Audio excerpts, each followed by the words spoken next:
All right. Good morning, Greg, and hello to everyone listening. Thanks so much for tuning in. We've got a good show for you today, and we've got a good one too for our Patreon members who subscribe on there too. We're doing another little special little Christmas one that I think you'll enjoy.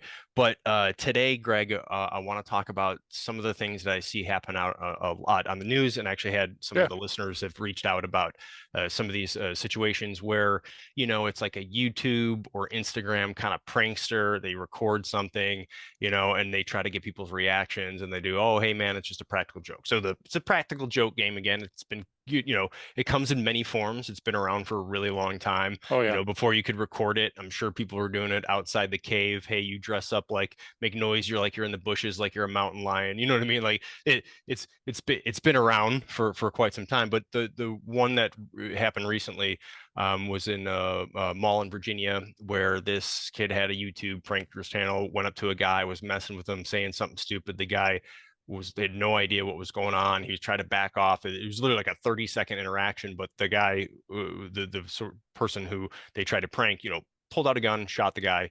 Didn't kill the YouTuber who did it, but he was charged with I forget what the actual charge. I'll have the link in the file, but it was a malicious wounding, right? He Right. was charged with, and then a couple gun charges, and then he was acquitted of the malicious wounding charge. So the jury said no, like this guy, he didn't choose to be part of this prank. He was saying it was self-defense. Now, had the kid died, I'm sure it might have been a little bit different, but he didn't, and so this comes into everyone's reaction is going to be a little bit different based on the context. So that's the kind of the main story that kind of started this discussion. But there's a ton of other shows that are similar like that. Yep. There's the Impractical Joker guys out on the East Coast. They're hilarious. There's whatever the Chris Hansen Dateline NBC. There's different versions of this, but actually you have a great historical one. I want to. Yeah, yeah. I want to get to that, but let's make sure that we disabuse the idea that Chris Hansen show is a prank Oh show yeah, sorry. because Yeah, no, no, yeah, no, that's no, but that's hilarious, right? oh God. You would Yeah, lump well, those let together. me let me Yeah, clear that that up real quick. child I'm gonna predator. throw that in a different bucket there. Exactly. But meaning, No, what I no, meant you're was right on. the different forms, and so I can clarify of where, hey, Hilarious. we're gonna surprise someone with something, and we're going to get it on, and we're going to record it. That could be the Publishers Clearinghouse at the Super Yeah, Bowl yeah. showing up with a check, whatever it is. It could be good, it could be bad, it could be a crime, it could be a prank. Like, but this is a common theme that we've seen in other domains where it's we're going to capture this and we're going to put it on TV. And Yep. so there's some go bad, some go normal, some go well, like, and there's this kind of range. And so this gets to the question of what, what some of the listeners were asking too. It's like, well, how do we, why do some go bad? Why do some Yeah, go yeah. away? Why And that's the sort of that's the central best theme question, here. I think, Brian. Yeah. So let's go way back to Ugluk and Mukhtar, and when one of them put a bucket above the cave entrance, and The when they came classic in, bucket of a water bunch with of the open door. and there it was pebbles because they didn't Yeah. have a lot of water, But the idea is that that's funny, but sometimes it goes too far. So I'll give you one. We were in a defensive perimeter. This is a military related one, and there used to be things called landlines, and you used to run out a phone and put this little DR8 wire to them. And then when you pressed it, either a light would come on depending on the switch, and the light was subdued. So you could only see it flash if you were like right next to it. Yeah. Nobody else would be able to see it. Or it made a sound, and you were Yeah, little woken to field that. phone, you So got to wind it it. was Yeah, yeah, field phone. yeah, Yeah, yeah. exactly. And you had side crank. Yep. So for those of you that remember that, for those of you that don't, Brian and I just gave a good mental image of it. So earlier in the day, fearing that I would not be able to eat, and also fearing snakes, I killed a snake, and it was quite a big snake, and it was all out of fear, folks. It was not me being survival Joe. I was completely surprised by it, and so I saved the snake. And that night, in after BMNT or EENT rather, I wrapped that snake around that field phone. And then I left that position when the guy relieved me, went to another position. As a sergeant, you could do those things. And I cranked, fucked that phone, Brian, until, it was going off. And then I heard the scream, and I told everybody what I did, and they thought it was hilarious. So, like 9 minutes later, I see this lumbering figure coming through the dark. And the guy showed up and beat my ass. And I mean, we were in a fight for my life. And he was like, "Were you the one? Do you thought that was funny?" And it was so outrageous And I had never thought there were going to be repercussions, but this time there were. And so that takes me to our Alan Funt. So when I was growing up, I don't know how many of our listeners are what age group, it doesn't matter. But Alan Funt was a great guy that had a show called Candid Camera. And their tagline, Brian, was smile, you're on candid camera. And when you least expect it, you're Right. elected. I can think of the whole song right now. And we just talked about this just a minute ago. But the idea was Funt would put people in situations that were hilarious, and the idea was they were pranks. They were practical jokes that were right up in your face, but they were filmed. And then when he sensed, okay, we're at a point, what he would do is he would come in and go, smile, you're in candid camera, and lift up the veil and show the hidden camera. And the people would immediately relax and everybody would laugh. Now, funny, that show was on from 1948 to 2014 in one way, shape, or form, including one of Alan Funt's descendants who did it very recently, right? Like less than 10 years ago. Alan Funt was on an international flight and he's sitting up towards the front of the plane and the plane's hijacked for real. And you remember during the 70s, there was a lot of hijackings in the Yeah, that was a airline industry, popular thing. Brian. It Yeah. was very popular, right? So the people that are his immediate cabin mates, let's call them, Yeah. sitting in the seats around him, go, hey, we get it. You're Alan Funt. We know who you are. This shit's hilarious. Well, what's happening is it's an actual hijacking, okay? And the people around him are seeing it and sensing that it's a prank, but it wasn't. And that grew into such a great story during the time, Yeah. Brian. Nobody could believe it. But what was the line there? Thank God nobody got hurt.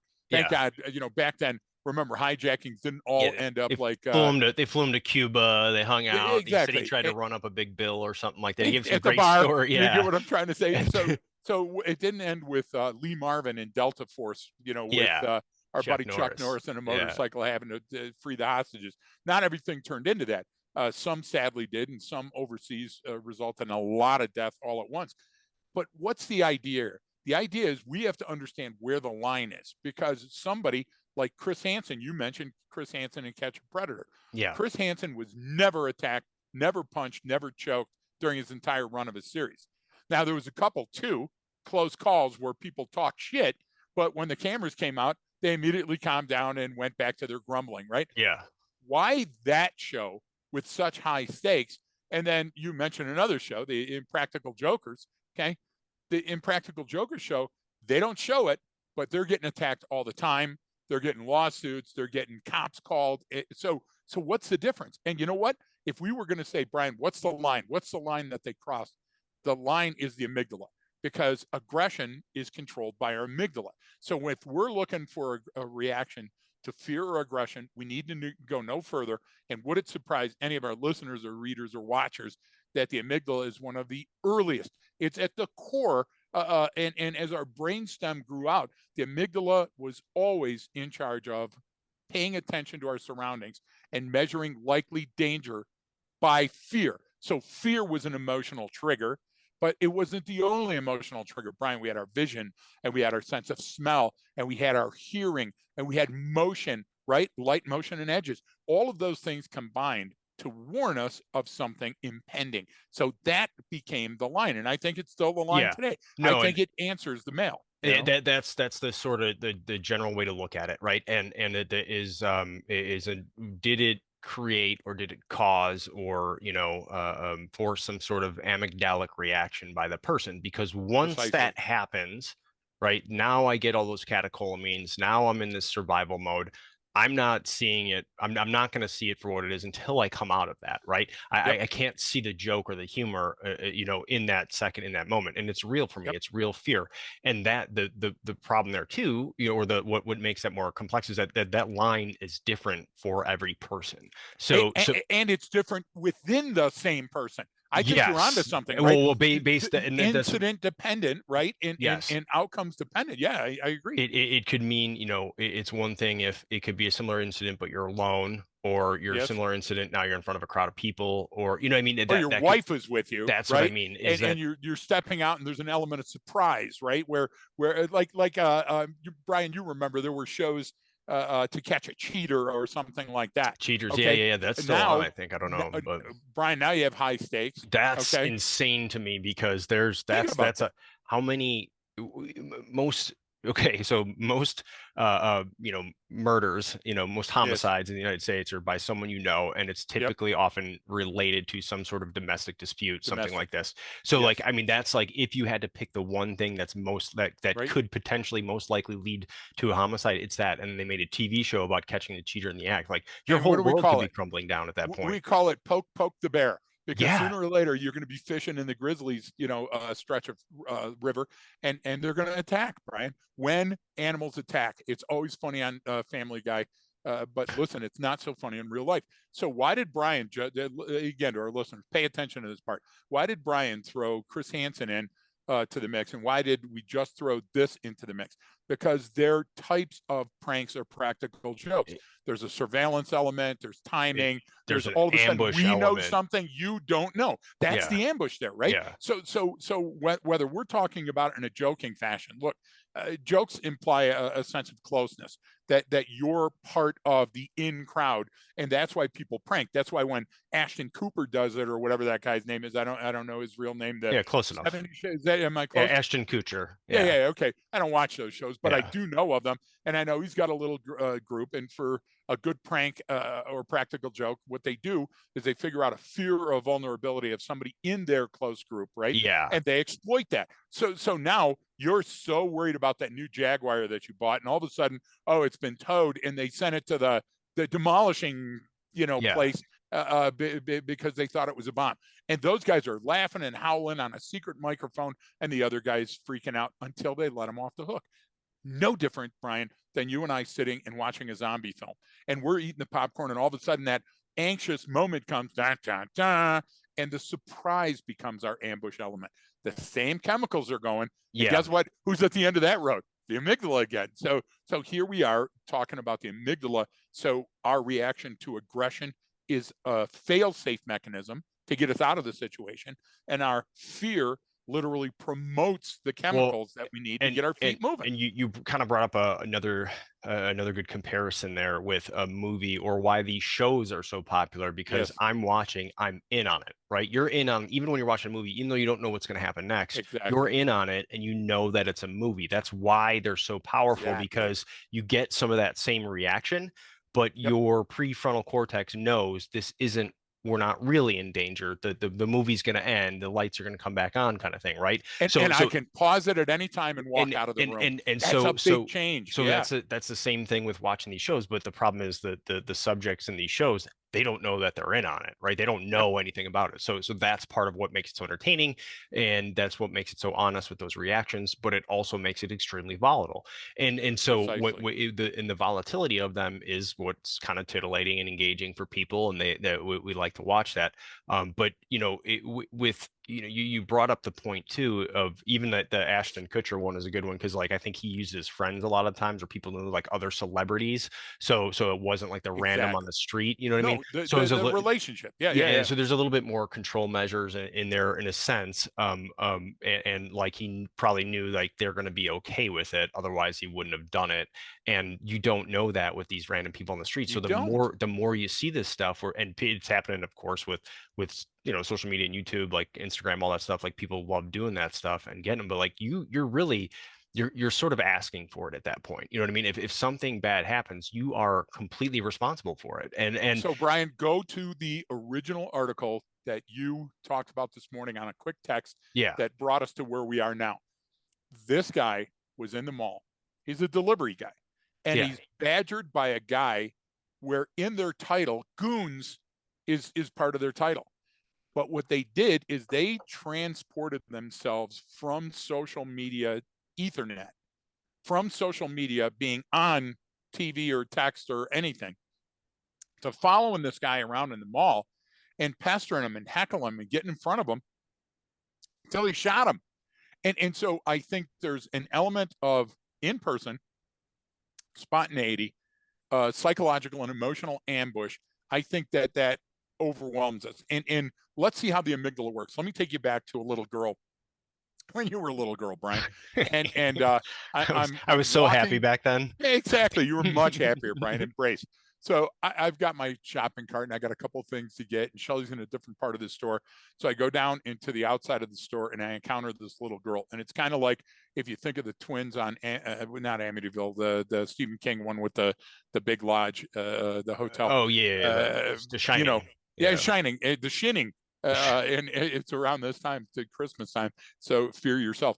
But this lone little girl at the end of the aisle, and I can see all the way to the other end of the Oh, store. okay. Yeah. Okay. And this little girl is dancing and hopscotching and having a great time.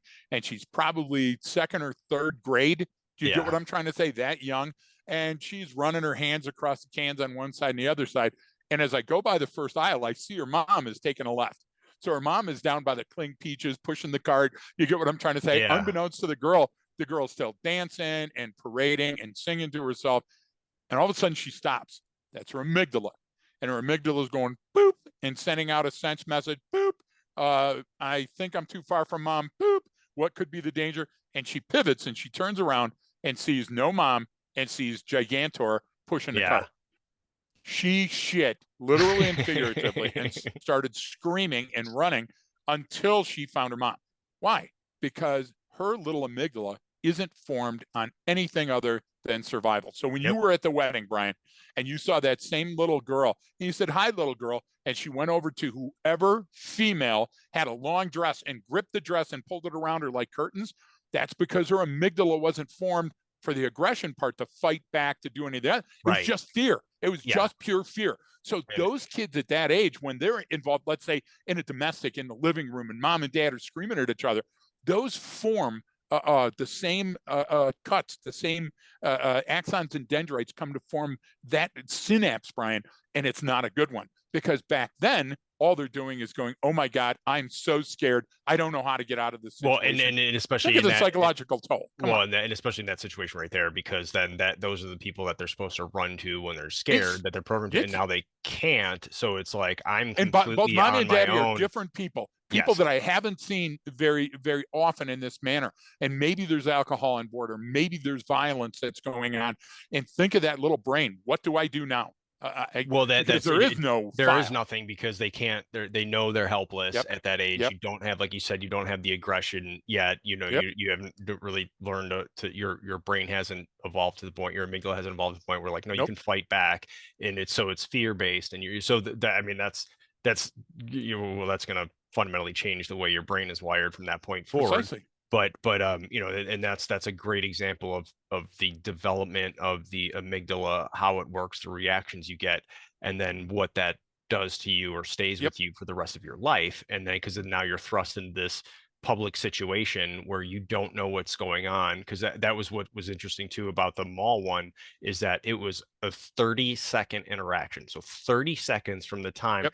this guy is standing there waiting to pick up his food at this food court, kind of thing, Yep. standing right there. And then from that time, someone coming up with a camera in your face, saying some stupid line. He probably didn't even hear what the guy was saying, really, or Not certainly at didn't that process point, it. right?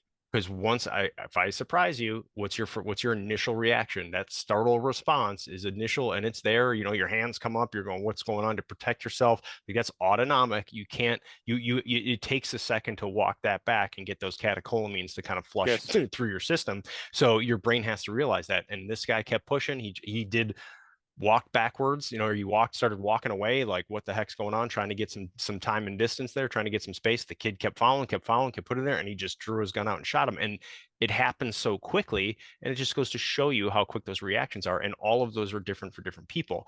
And so, you compare that to the I love the Alan Funt Candy Camera guy Yep. on the hijacking one, because if you can go read his description of what happened, and it was amazing because those people around him recognized him, they went, "Oh, okay, this isn't a hijacking, it's a joke."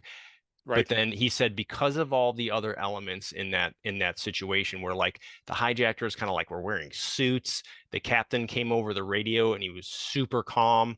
He's like, there wasn't this fear reaction that spread through the plane like you think there would be. So it was all those contributing factors and why it didn't. Yep. But it was like he said, it was odd because here you're literally on a plane being hijacked. There's a guy with a knife to the stewardess's throat, Yep. and no one's really having this fear reaction, and said it was just odd seeing that. But You're onto you, something. So yeah, and this is where I'm going with that too, is no. Yeah, yeah. because that's almost the situation that these people are trying to manufacture, because it's but in real life, so it's different. And that sort of that's basically just sort of incongruence, right? That Yep. the cognitive dissonance there, it's like your brain is trying to figure it out. So it's very easy for it to jump to, holy shit, we need to fight for our life, or just be in denial and go, wait, what? Hang on, like, is this happening? I'm not sure what to do, because it's all coming at you fast. And that incongruence, it literally Yes. takes your brain to a place where it's like, I don't know what to do. It's like the Ricky Bobby. I don't know what to do with my hands. I'm Exactly. just gonna put him right up here by my face. So So, that's an so let's interesting part of hit that that. story. Yeah. Let's hit that from the Alan Funt angle. Why is the tagline "Smile, you're on candid camera"? Because he knew tensions were high, and so he started laughing and smiling and grabbed the people and immediately showed them the camera to do what? To ease So the anxiety and the tension, so he wouldn't get punched in the mouth or people would be angry. And and it was smile. I'm telling you, smile. well, that Right? allows them to just mimic the behavior of people around them for Because the I'm right outcome of in the front of situation. you. Yeah. Exactly. And we're not laughing at you, we're laughing with you. And so why? Because Alan Funt knew that the amygdala had two switches that were right next to each other. Like, have you ever tried to use the remote for your television and you wonder what psychotic bastard designed that son of a bitch? Because the previous channel, which you use 1,000 times a day, is hidden and it's one of the smallest buttons, right? But then a button that you've never used in your entire life. I'm looking at mine right now. Is never used, but it's centrally located and shit. Well, remember, those things matter to your brain. So now two buttons right next to each other, both are red, both are the same exact size, and one says fear and one says violence. And you're sitting there, and in the back of your mind, we love music, Brian and I together. But in the back of your mind, we got the Clash, the Yeah. 1980 It's Clash hit. the fight Should or I stay flight. or should I go? What am Yeah. I doing? Which button do I hit? And both buttons are inextricably linked Yeah. to the likely outcome. So why was it different then with Chris Hansen? Because when Chris Hansen came out, he didn't come out and go, surprise, MFer. He walked out with a clipboard and a cup of coffee, and he goes, hi, I'm Chris Hansen. And he sat down right across from the person like it was a flippant interview, Brian. Hmm. And what happened is, even though that person was suspicious and they may have wanted to run out that door and everything else, they weren't sure if Hansen was a dad. Yeah. They weren't sure if he was a gosh darn cop, right? And But think about how they put that together. It's a perfect prank or practical joke. in Hi, I'm a 13-year-old boy. Meet me at this house. So it follows in the same vein, but all of a sudden it takes a detour and it's just you and he in the kitchen now, right? well, yeah, So and it's different too, because the people going there, they know what they're doing is wrong, of course they do. and they're nervous, and they're going, okay, they're kind of like sinking in, like, okay, I'm busted, but there may be a way out. I may I'm, still have an yep, exit strategy. And exactly. so if I react harsh now, I And may not be given that opportunity later. But if I try to go, hey, you're mistaken, and talk my way out of it, right? Brian, if I well, desensitize the situation a little bit from being so anxious, maybe I can talk my way out of this. And guess what? They talked their way in. So that's a viable strategy, right? that's the thing. They're going to fall back on that, and it's just exactly what you said with his delivery. He didn't, Yep. he doesn't pop out and say, sit down, stay right there. You know what I mean? It's just, Yep. hi, I'm Chris Hansen from Dateline NBC. I want to talk. And then, like, the guys with the cameras kind of come out, and he sits down. He's like, look, what Yep. we were planning on doing, and immediately engages him in conversation. So Yep. now this guy's like, okay, he still isn't sure what's happening yet, but he didn't come across threatening and tell me I couldn't leave. In fact, when they go, well, I think I'm going to leave, he's like, oh, you're free, because they're like, you're free to leave at any time. Now there's a team Yep. waiting for him outside, Right but outside. And you yeah, can see it if you look out that window. but he just says, yeah, you can leave at any time, Yeah. and they're like, oh Yeah. yeah, I mean, so the delivery of how it is you don't quite get that as strong of a reaction, because of the context of the situation, and how he enters the situation. It's Right. no different Right. than the candid camera. Smile is the first can thing, like, because now you hear that and you go, Yep. smile, wait, what? And you're on candid Yep. camera, and it's like, oh, and let me show you everything real quick while you're processing it. So it's like, okay, I can relax now. I don't have to fight or flight. I don't know, or Yep. do both. You know what I mean? So No, exactly. Let me give you an example of a very tense situation where I was absolutely alone, and it had a very similar outcome. Now, the prank here, the game here, like when you see two dogs playing with each other, two dogs that know each other can get really rough and roughhouse and play, but it mimics, if you don't know it, it mimics the real thing, right? So those emotions are real when you're observing the situation. So I'm hunting in a place called Daggett. And to the best of my life, I can't remember if that's in Wisconsin or northern Michigan. I just remember that being one of the signs. Pulled into the town, sleepy town. It's still dark outside. I go to a place, and a guy had hand drawn a beautiful map for me to get to his hunting blind. Big bucks up there. You go. I only had that afternoon, the morning and the afternoon. Then I had to be back at school. And so I follow his map. I park where he says. I go to do this stuff, and it's still dark, and I fall asleep. The cardinal sin of hunting. And I wake up and I look around, and there's no deer, there's no sound, there's nothing. It's a beautiful forest. And I go, okay, I'm going to go walking back to the car. No idea where the car is now because I'm completely disoriented from the walk in the dark. There's no signs, even though I'm trained as a tracker. Brian, I can't find a bent stick, a dirty leaf, a dirty Sanchez, anything. And I'm looking for that nipple, Scrooged. But as I'm walking around, I make concentric circles, still can't find it. I go, okay, there's no problem with this. I've got it. So I say, I'm going to walk in a straight line, got my ranger beads. I'm going to go left side of this tree, right side of this tree, and I'm going to walk for 15 minutes and see where it takes me. So it's just nothing but deeper Oh, geez. forest, all that Yeah. other shit. So I go, okay. So I walk back Yeah. 20, right? And Yeah. I say, okay, now I'm going to go 15 this direction. Brian, inside my mind, I was thinking in a very analytical Yeah. method to find the vehicle. And ultimately I did. But there was a part of my brain that goes, you effing idiot, you're going to die out here. Yeah. Okay, so are you going to wait till the bear comes and gets you? Are you going to shoot yourself here? All these random, ridiculous thoughts were coming into my mind. Why? Because I had put myself into a survival situation, and the amygdala allowed fear in. The line was crossed. And once I allowed fear in, no matter how hard I was trying to follow my own instincts and my own training, Brian, Mm-hmm. it got, and then you know what? Thank God it was daytime. I imagined myself, what if this was in the afternoon and now it's getting darker, right? Yeah. Thank God I had my canteen with me. Okay, Yeah. what if I'm out of water? And so the idea is those electrochemical neurotransmitters in your brain are constantly measuring the likelihood of what's next. So in the Chris Hansen, he does a psychological disarming. And when you watch it, it's great. I don't know what kind of person he is. Only Yeah. saw a couple of those episodes during that point of potential conflict. I do know Alan Funt. I used to watch that show all the time. Linkletter did another one where he was, talking to kids all the time. And, you never want to talk to kids or have an animal on the show because they're so unpredictable. But Yeah. what they did in those circumstances is they knew the likely wave of endorphins that were coming in. They played the game and they conducted a psychological triage, a rehearsal of potential outcomes. Now, I don't know about the Impractical Jokers because every time I see them, I think of this Goon article because when I see him, the guy's yelling, now move over here. Now touch his face. Now try to give him a kiss. And Yeah. they're laughing, but they're Yeah. constantly pushing that envelope. And the Yeah. envelope is going to open one day, and that's the line, right? We Well, can't walk it back. and that's the thing is because it's the shows want to stay on, they want to keep doing stuff, that line continues to move, right? What Right. what is now what used to be funny or something before it no longer is, right? You got to keep going. Now I got to Yep. engage the audience. Now it's going to keep going. And I would say that sort of on the other side, from the participant side, with how because everyone's just walking around with cell phones now, right? And different screens and everything. There's just all this stuff competing for our attention. You see it all the time, people staring at it, they're down and in, they're not even realizing what's Yep. going on around them.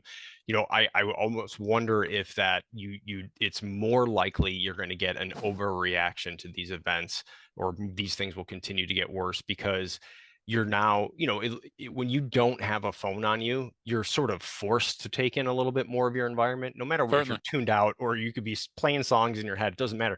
But the simple fact that you don't have something competing for your attention, and you're gonna be a little bit more situationally aware and be able to read the Yep. situation better.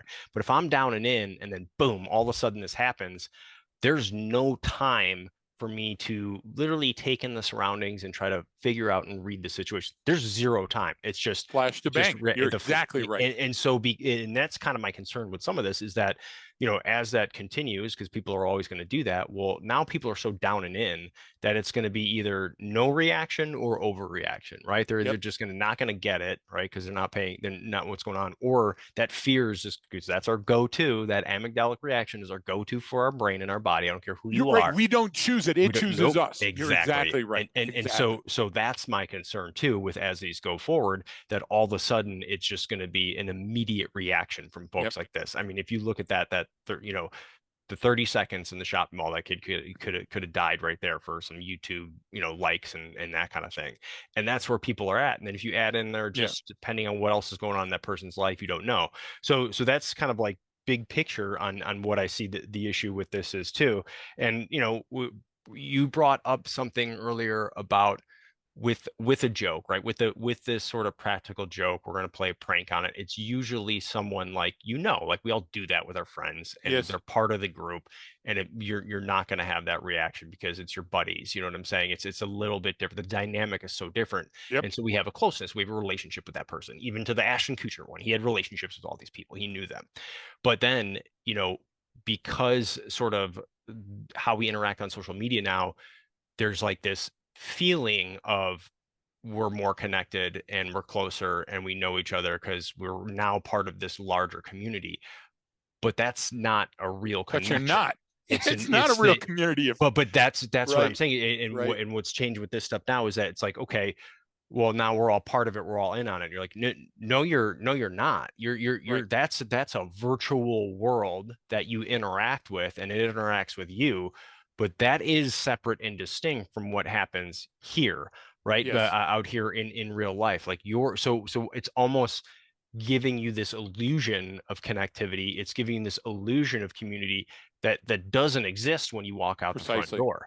If you're living in that sort of a world all the time, if you're always online and you're always engaging, and that's how you do most of your connection and communication, you can have this false sense of connectivity when you walk out your front door.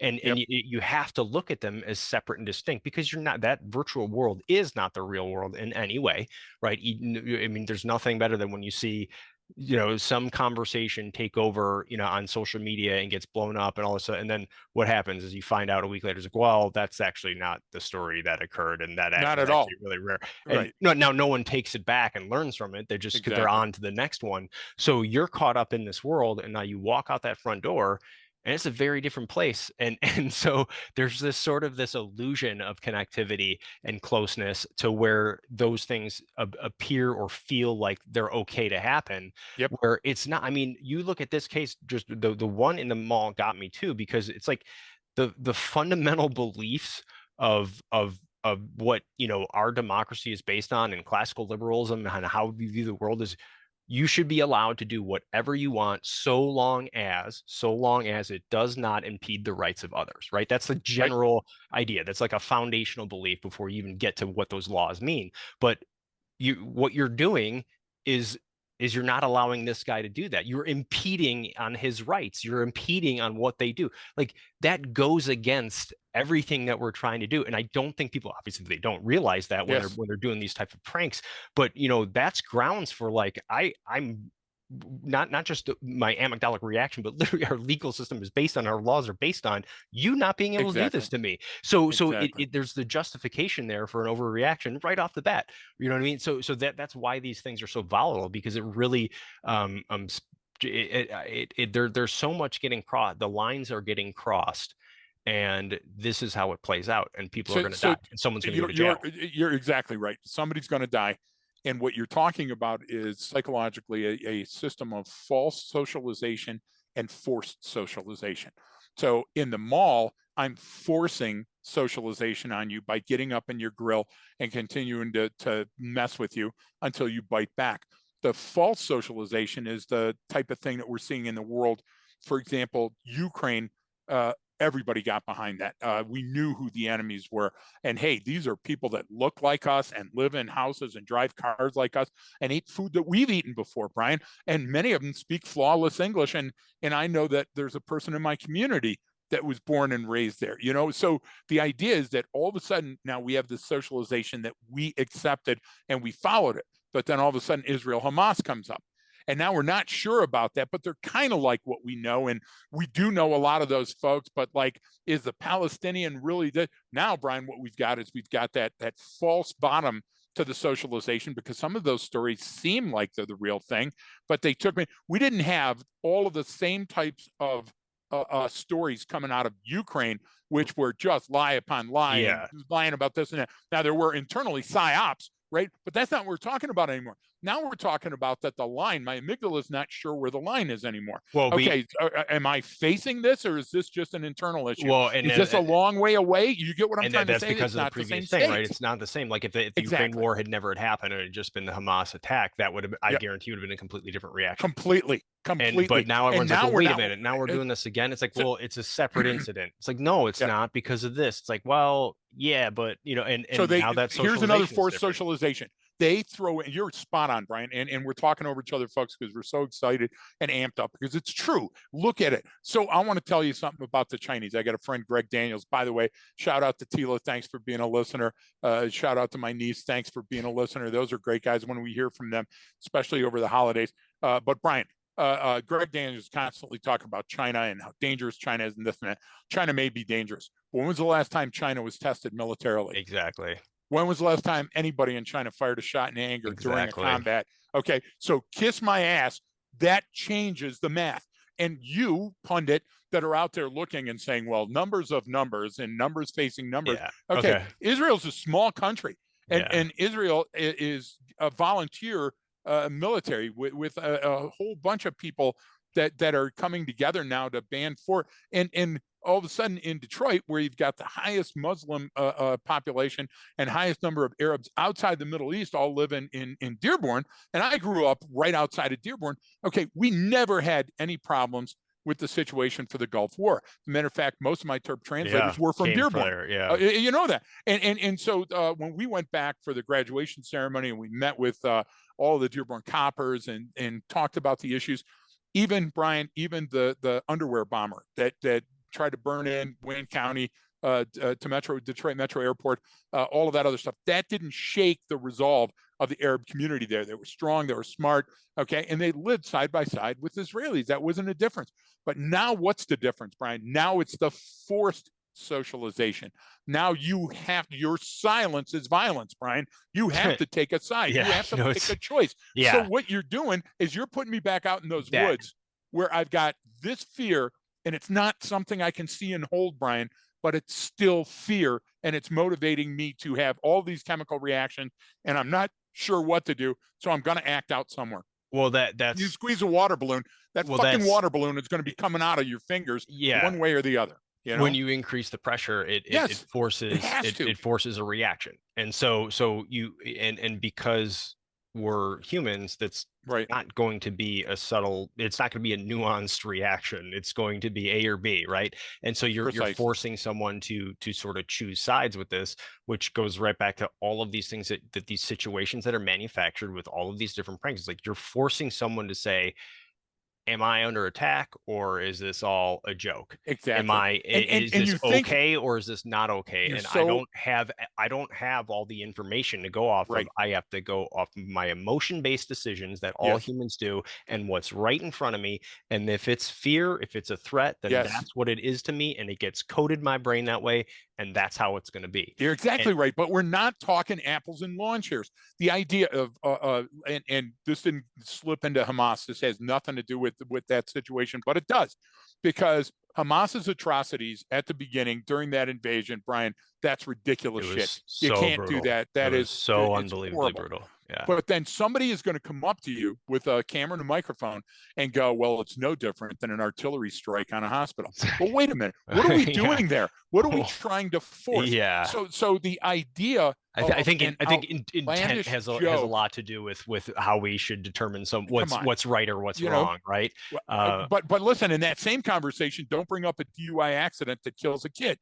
You Right. see, because Yeah. what we're doing is we're conflating, we're Yeah. forcing certain things to go, and that's comedy, Brian. That's the Yes. joke. And what I'm going to tell you is that joke in certain circles, when I'm close to those people, like will work, but it's not going to work on a global scale. And No. so those people think socialization that's forced is going to work, and it's going to have dire consequences. And I'll give you a low-level dire consequence. You and I both have the same friend that's a drama queen, unbelievable. No matter what happens, it's going to change the whole day until we flip that script and turn it around and stuff. And we have to expend a lot of calories to get that person back in the boat. Okay.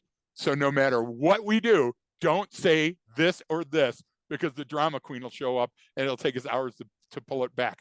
What do we always do, Brian? We go right for the jugular Yeah. the minute that we see him, because we think that shit's hilarious. That's us forcing socialization. But because it's down and in, and because it's in our tribe, it's It's okay, okay. and we get away with it over and over again. Try that at a mall when a guy is a delivery guy and he's just eaten and he's trying to get out of there, and you're going to get shot. That's the point. The point is that if you change the calculus, you're going to change the result. Yeah. And if you're not careful up front, you have to look at human nature and human behavior. When I say human nature, I'm saying what's inside of us pre-wired, and then human behavior, how we react to those things when we encounter them on the street. And that's why you and I still have an argument over and over and over again with simulation. When Yeah. you simulate, Yeah. okay, you can't just say, hey, Brian, we're going to simulate this and it's going to be exactly like a car crash. We're going to simulate this and it's going to be, no, you have to go outside the wire, and you have to feel the environment, because emotion is part of that. Brian, your ego is part of that. You have such a fragile Yeah. ego system as a human that when somebody plays a prank on you, if it was just you and the other person, you'd lean in and tell them, hey, that's funny. I hope you got your rocks off, but I swear to Christ, if this happens again, I'm going to stab you. Where does that come from? That doesn't come from you thinking about it. That comes from all of these emotions, and these chemicals are pushed up in your brain. And now you're forcing me to have either a violent reaction or fear. And what happens when I get too much fear? Fight, flight, freeze, right? So those are, and you talk about it so well by using the term inevitable. Those are inevitable. I would use the term likely reactions to these pranks. And you have to be careful, because I understand what the court did in this. And there's a lesser known legal battle being fought. There was a weapons charge. It doesn't matter. Yeah. Well, The weapons that's charge, that stemmed from it the has to do incident, with the but that mall yeah, and has to do with yeah, the yeah, local stuff and everything else. Let's pull back from that. Let's go back up to 30,000 feet. What they said is there was sufficient provocation for this guy to shoot another human being. And Brian, it was just words. He never Yep. touched him. He didn't Yep. slap him. He didn't push him down. He didn't spit Nope. in his food. And that's huge. That's huge to me, that the courts are still taking a look at that and saying, wait a minute, words can hurt.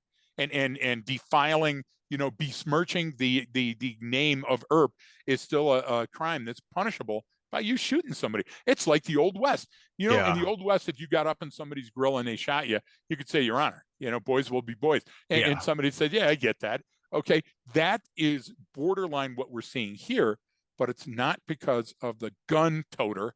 It's because of a person that said, I can force socialization on you, and you have to take it. And that's not the world we live in, buddy. Right. You know? And no, and what we're talking about too is just how we process information. Doesn't matter Yes. what that information is. It's the altercation at the mall, it's the news article, it's something you saw on TV or online. It's it's that amygdalic reaction is what we're talking about, Yes.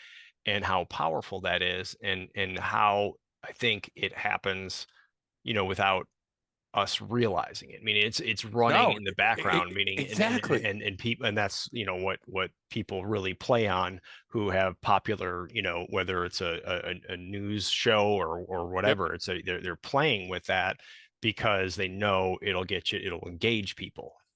So let me throw you an amygdalic reaction that happened twice to our CEO and the love of my life, Shelly, smartest human I've ever been associated with. So she's getting old. I'm getting old. We're all old. The other day, she still runs everywhere. Everything. She's spry youth. Even though she's 60, she never acts like it, and she'll kill me if they find out that I just said that on the air. So she's running up our steps at the front of our house. It's all big wood blocks and cement, and it's a slick day outside. And she slicks and skins her knee. She just hits her knee and goes down for a second. Shelly, she's going to rub some dirt on it and get back Yeah. up. The first thing out of my mouth is, hey, you're okay. And she looks at me and goes, how the fuck do you know I'm okay? This hurts like a Dickens. And she goes and starts talking to me. My amygdala forced that reaction because my brain instantaneously said, I love this person and I Yeah. want them to be okay. Yes. Now, let me take you back to California. That time that I was coming back from a trip overseas and outside the wire, and she had cooked for me, and I come in the house and she slipped and tented her elbow, which is a very painful injury if anybody knows about that. And I actually covered her face with a dish rag while I was calling emergency, because this was something where we needed a special type of transport. Can't just lift her up. Shoulders dislocated, tented elbow. Yeah. She's turning purple. And the reason I did that is I dialed 900-901-912. I was going all over the place. Is this was the love of my life, and I couldn't see her in that way. So I had to change the way I viewed that. And that happened instantaneously too. So when you force yourself into a situation where there's an ambush, and in this case, the ambush was too unexpected, real life, holy shit, you get what I'm trying to say? Then the toll is so much faster and harder on your system. Why? Because the amygdala is trying to keep you safe, and this is a member of your tribe, and they're in peril. And so you Yeah. take that. So when you look at, like, Impractical Jokers, if you try to pull a prank when I'm at dinner with my family, Brian, the outcomes could be Yeah. very violent and horrible for you. If how many times have we seen in a courtroom, Brian, Yep. where tensions raised, or out on the steps of the courtroom where the people keep pushing the microphone in your face? Those nuanced differences in our environment are enough for us to go 0 to 60, flash to bang, and resort to violence, because the amygdala is literally controlling violence in our brain. And when I say that, you have to understand what I'm talking about. If you're going to commit violence on somebody else, the amygdala is leading the charge. So Yeah. if you keep pushing it, Brian, if you keep giving these triggers, sense memories, the smell, the sight, the sound, of something that's going to trigger the ancient human in you, then reap the whirlwind. Understand that you're going to do that. And Brian, I don't want to say what's on our Patreon for today, but Yeah. Patreon is very closely related to that. And I'll tell Yeah. you this: rage has to run its course. Okay, fear has to run its course, and violence is a language. So violence can be used to answer fear. Now, I'm not making that statement. Your brain is.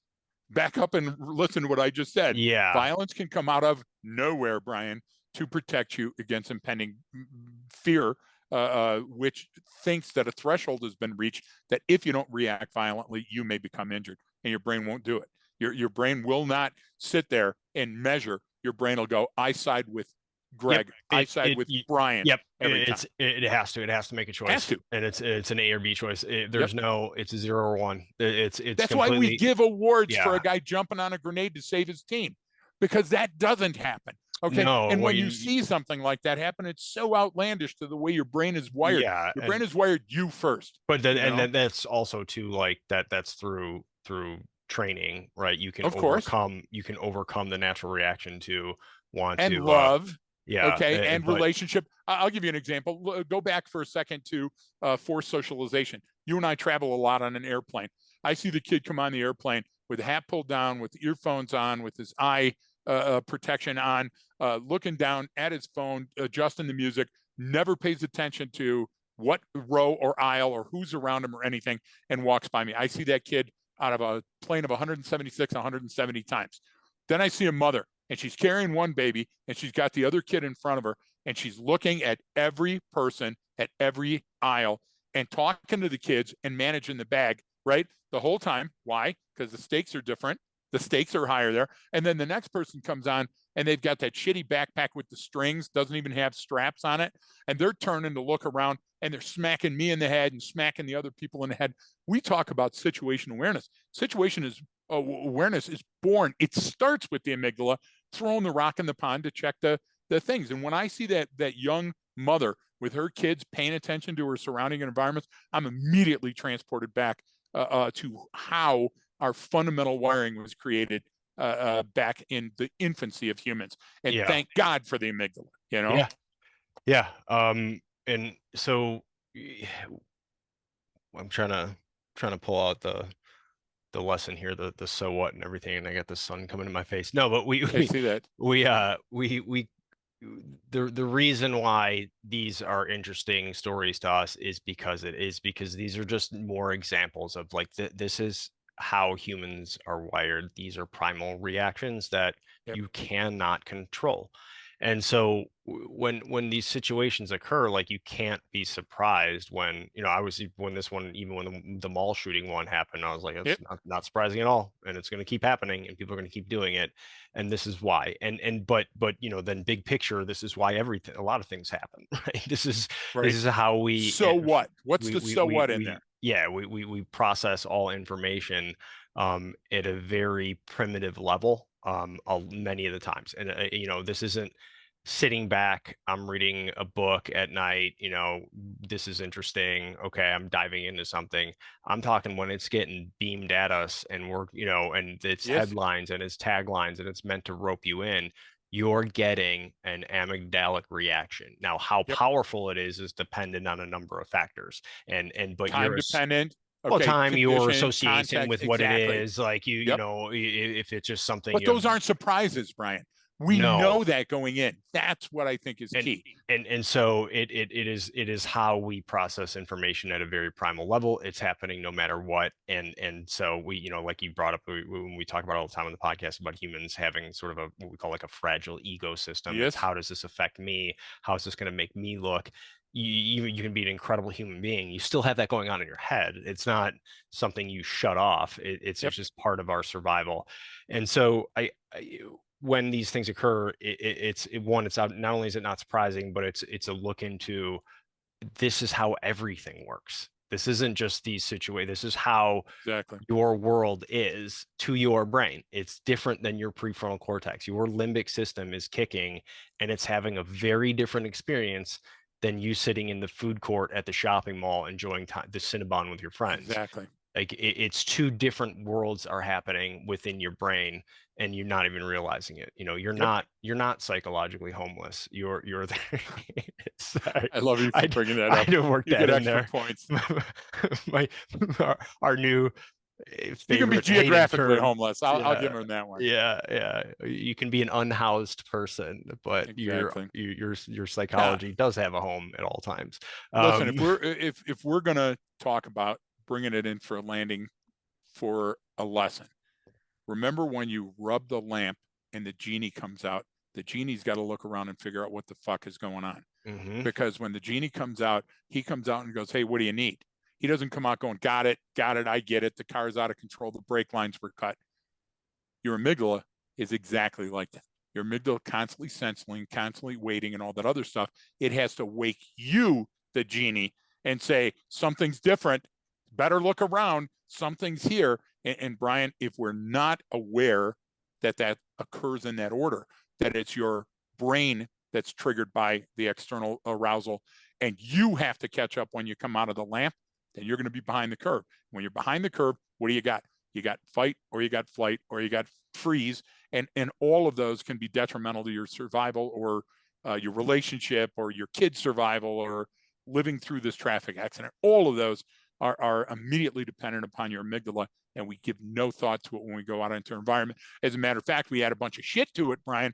We had our Mhm. earbuds, and we had Mhm. distractions, and we had all these other things to it, and then wonder how we got roped into this gosh damn practical joke. How did it happen right in front of us? You know? Yeah, no, that's the idea. You're kind of rolling the dice there with what can happen, Yes. and so I mean, I think that's the kind of big takeaways here, right? Is that it's that line, that amygdalic line, is going to be it's subjective and it's involved with everything that you're doing in your Every life, encounter.